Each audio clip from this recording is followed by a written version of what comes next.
Yes, good morning 100 times Ma'am Jess og sa atong mga suking tigpaminaw. Base sa report gikan sa Pag-asa sa tong regional forecast, ang Mindanao makasinati sa panalagsang pagdag-om ngadto na sa mapanganuron nga kalangitan, inubanan sa patak-patak nga pag-ulan, kilat og panalugdog tungod sa easterlies ug localized thunderstorms. Hinay ngadto sa kasarangan nga hangin ang magagikan sa silangan ngadto na sa habagatang silangang direksyon ug ang kadagatan hapsay ngadto sa kasarangan ang pagbalod. Wala kitay gimonitor nga low pressure area, easterlies ug localized thunderstorms ang hinungdan ning atong nasinati karon nga pag-ulan.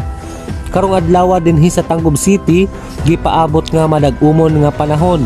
Ang kinatas-ang temperatura kay init nga 31 degrees Celsius. Samtang ang kinaubsan nga temperatura kay init nga 24 degrees Celsius.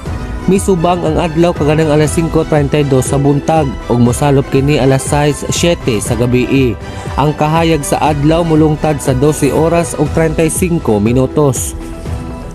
Alang sa tumakaigsuunan nga nag-atang sa tong kadagatan, unang taob kaganang alas 2:12 sa kadlawon, unang hunas kaganang alas 3:45 gihapon sa kadlawon ug karong alas 11:20 sa udto ang ikaduhang pagtaob, tapos hunas unya sa alas 7:28 sa gabii.